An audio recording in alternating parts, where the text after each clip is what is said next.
Olá, gente. Meu nome é Christian Ariel Seremeuá, eu sou indígena do povo Chavante, com ascendência Guarani-Andeva, e no vídeo de hoje a gente vai conversar um pouquinho sobre as coisas que têm acontecido aqui em Brasília, as coisas que têm acontecido em Brasília e que afetam basicamente todos os povos indígenas do Brasil, em especial uma coisa que está sendo determinada agora no STF, não agora, nesse momento, mas que nesse mesmo período, nesse momento, está sendo julgado, a questão do marco temporal.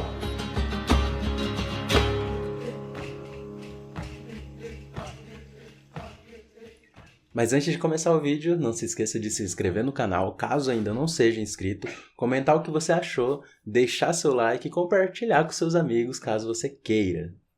Ah, gente, eu tava quase esquecendo aqui, esse vídeo é parte de um projeto chamado Play de Verdade, no qual a gente, como criadores, temos tido apoio para produzir cada vez mais aqui no YouTube e feito mais conteúdos aqui para vocês. Então, as manifestações, elas têm acontecido aqui em Brasília ao longo desses meses aí, tanto como o Levante pela Vida, Enfim, eu vou deixar aí os nomes dos eventos que aconteceram em Brasília, mas que todos eles eram em torno também de acompanhar esse julgamento que já foi adiado diversas vezes e foi adiado novamente, mas que começou muito bem para os povos indígenas, mas que também deve ter o olho atento, porque o...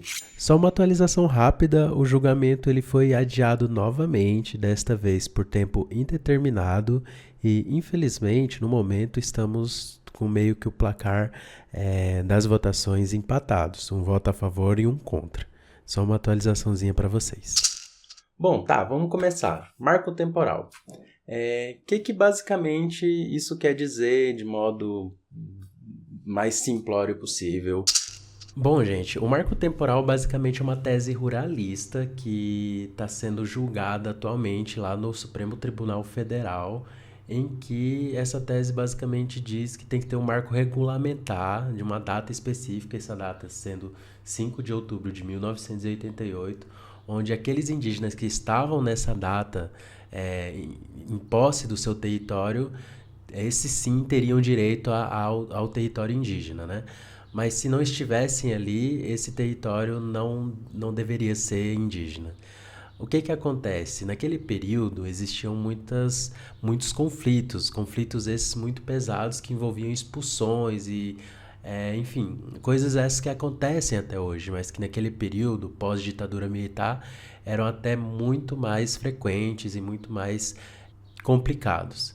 Então, é um pouco difícil lidar com essa tese, porque muitos povos que, apesar de serem de fato daquele território, eles não poderiam estar naquele espaço por conta dessas pressões externas que o agronegócio naquele período fazia.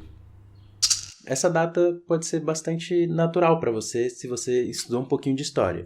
1988 é a data da última Constituição brasileira, a Constituinte de 88, onde também é muito importante para os povos indígenas, porque foi uma data que marcou também algumas regras que nunca tiveram no Brasil, mas que passaram a valer em relação aos povos indígenas. Regras não, leis, né? E são direito à terra e direito ao pertencimento, à cultura e ao futuro, né? Ao continuar sendo indígena. Porque até então, nas outras constituições, os povos indígenas eram considerados povos em transição. Ou seja, eram povos que logo deixariam de ser indígenas e estariam, digamos assim, se tornando parte da sociedade em geral. Coisa que, como podem ver, não aconteceu. Mas, enfim, antigamente a Constituição ela via os povos indígenas como povos transitórios, mas também viam como povos de tutela. Coisa que deixou de ser uma regra a partir da Constituinte de 1988, onde os povos indígenas reivindicaram seus direitos e, de fato, hoje são cidadãos brasileiros com leis, com regras que devem ser seguidas, mas também com deveres que devem ser muito bem seguidos da mesma maneira. Tanto direitos quanto deveres devem ser seguidos pelos povos indígenas. Lembrando, antes de 88, os povos indígenas eram tutelados, ou seja, não necessariamente a gente respondia por nós, mas pelo Estado. Então, a partir de 88, os povos indígenas passam a ter direitos, ou seja, passam a poder dirigir, passam a poder também entrar nas universidades, enfim, fazer tudo que uma pessoa normal faria. Então, a partir de 88 aconteceu isso, mas 88 também foi muito importante justamente por isso, porque foi definido também que os territórios indígenas eles fossem, de fato, demarcados em um curto período de tempo. Todos os territórios indígenas deveriam ser demarcados. Coisa que, infelizmente, hoje, depois de 30, 20 anos, ainda não aconteceu. E aí, o marco temporal ele chega para dizer que, a partir da Constituinte, os povos que estavam naquele território, para ter direito àquele território, eles deveriam estar naquele período de 1988. Se estivessem ali, então teriam direito ao território. É um pouco controverso, porque, bom, todos sabem, os povos indígenas estão aqui desde antes de 1500. Então, todo o território em si brasileiro, ele é território indígena. Não quer dizer que os povos indígenas querem reivindicar, por exemplo, Copacabana. Ou que os povos indígenas queiram reivindicar a Avenida Paulista.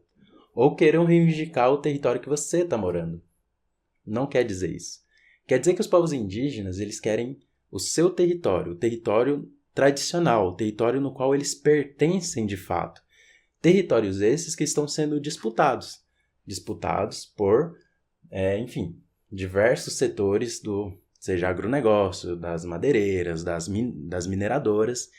Então, é gente grande. Esses interesses eles estão sendo bem contundentes no sentido de que querem tirar os povos indígenas e por isso o marco temporal existe. Porque, devido aos conflitos que sempre existiram na história brasileira, muitos dos povos, em 1988, não estavam presentes no território justamente por conta dos conflitos. Não porque aqueles povos indígenas não tinham direito àquele território, mas porque estavam sendo tomados, estavam em processo de tomada, ou coagidos a não ficarem naquele território, até transpostos em outros lugares, como também aconteceu no povo da minha mãe, que eles diversas vezes foram realocados de lugares para que aquele outro território, o território tradicional, fosse usado para outra coisa. Então, 1988, né, foi essa data, eu nem mencionei também que 1988 é posteriormente a data da ditadura militar, onde os povos indígenas foram quase dizimados. Exatamente isso, quase dizimados e, infelizmente, muitos dos povos foram, de fato, dizimados e muitos que sobraram foram bem...